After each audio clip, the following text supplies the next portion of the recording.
Coming up on Mountain News this morning, donations pour in to help an Eastern Kentucky community recover after a tragic shooting. And the man responsible for the shooting that took the lives of 3 police officers and a canine officer prepares to make another appearance in court.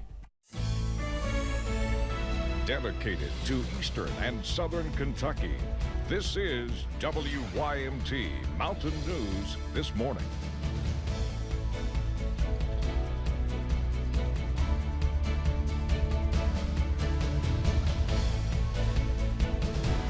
Good morning to you. It's almost 5 o'clock on this Monday morning. I'm Dakota Makris, and boy, did this weekend just fly by. Let's take it over to Brandon for a look at our forecast this morning. Brandon, all calm outside. Oh, I looked before I said it. I mean, well, as I was saying, I looked at the radar. Like, oh, you're allowed to look. Listen, it could be storming, Brandon. It's all clear outside. No, Dakota, it's just the radar. Listen, I'm always ready to correct you if you're in the wrong, but you're on the money this morning. One thing about Brandon is he's going to correct me. That's exactly. But you're on the money this morning, Dakota. A little bit of fog out there, so be careful as you travel. But when you look at the last 6-hour scan on the satellite and radar, not a cloud in the sky. You wouldn't even know it was moving if you didn't see the time changing there in the last little bit. Dense fog out there. Now, again, a lot of these sensors are up on the ridges and a lot of the fog's in the valleys. And I had basically a lot of fog on my way in this morning through parts of 3 counties. So just be careful of that. Zero visibility at the Wendell Ford Airport here in Hazard, down to less than half a mile actually at the Williamsburg-Whitley County Airport in Whitley County. So just be careful out there across the region, especially near bodies of water. Temperatures back into the 50s this morning in Clintwood there. That's a welcome change there. Lower humidity, lower dew points. Seeing some mid to upper 60s across parts there. It looks like 68 in Somerset and Jacksboro, the 2 warm spots this morning across our region. Still not too bad, but again, getting into that getting sticky category, and those will only go up later today. We had a very comfortable end of the weekend after a very muggy Saturday, to say the least. Breakfast forecast, mix of sun and clouds and some fog this morning. We'll see the sunshine come out a little bit later on this afternoon. While I can't rule out a stray chance for a passing shower, I think most of us stay dry as we top out in the upper 80s later today. Dakota? All right, Brandon, thank you. Well, the man accused of murdering the 3 police officers and a police canine and injuring several others will make another appearance before a judge today. 49-year-old Lance Stores is set to return to Floyd County District Court this afternoon at 1:30 for a preliminary hearing. State police say officers went to execute a domestic violence order when Stores began firing a high-powered rifle at law enforcement in a shootout that lasted several hours. In a news conference, County Attorney Keith Bartley said they expect his charges to be upgraded as the investigation continues. His first court appearance was July 1st, in which a not guilty plea was entered on his behalf. Donations are piling up in Floyd County following the shooting over in Allen. Floyd County Community Foundation has raised around $40,000 since the shooting, and that number continues to grow. Foundation Chair Ellen Harris says she knows the organization will raise as much money as needed for law enforcement and the victims' families. I just think there's so many different ways that the foundation will really step up and take care of this. Foundation leaders do not know where all the money will go yet, but they have written a few checks for immediate needs. One Southwest Virginia fire chief is being treated in a hospital following a crash. In a post on the Appalachia Fire Department Facebook page, officials say around 9:20 Saturday morning, Chief Robert Anderson Jr. was on his way home from a shift at the Bristol, Virginia Fire Department when the crash happened near his home.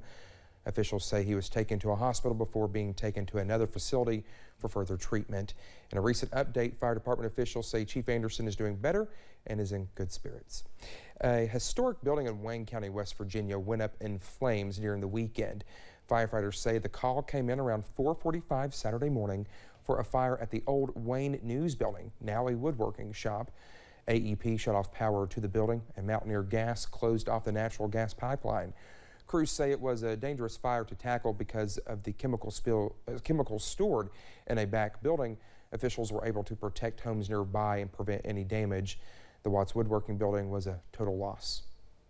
It's heartbreaking in town. I mean, we're striving to have businesses in this town anyhow, and then when something like this happens, we lose one, that's vital to the community. When the front of the building collapsed, it just barely missed 3 firefighters. The cause of the fire is still under investigation. A family is working to fix their home after a car drove right through the garage, damaging both cars and significant structural damage to their home in Putnam County, West Virginia. Putnam County Sheriff Bob Eggleton says the report was made to their office around 4 o'clock Saturday morning. When Matt Smith and his wife woke up, they found serious damage to their home.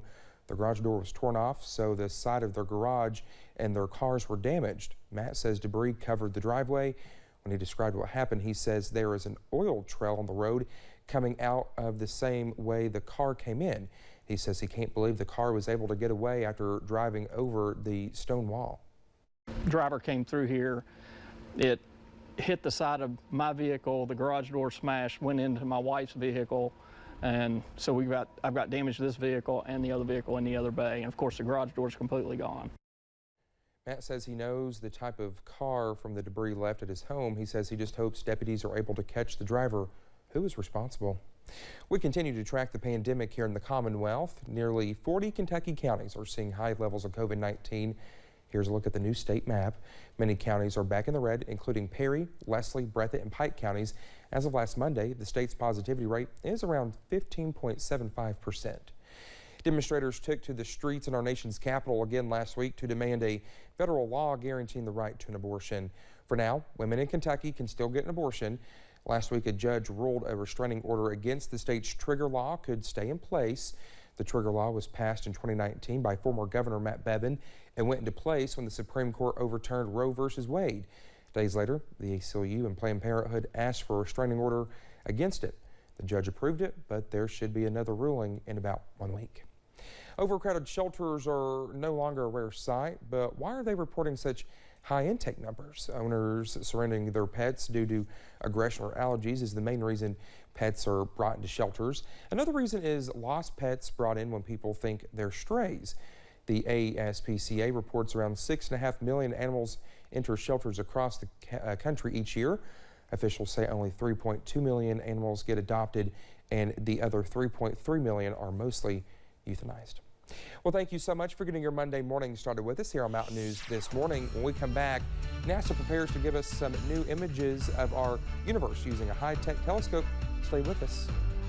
The forecast is starting off fairly nice, but we cranked the heat back up by this afternoon. I'll have the latest forecast in about 3 minutes.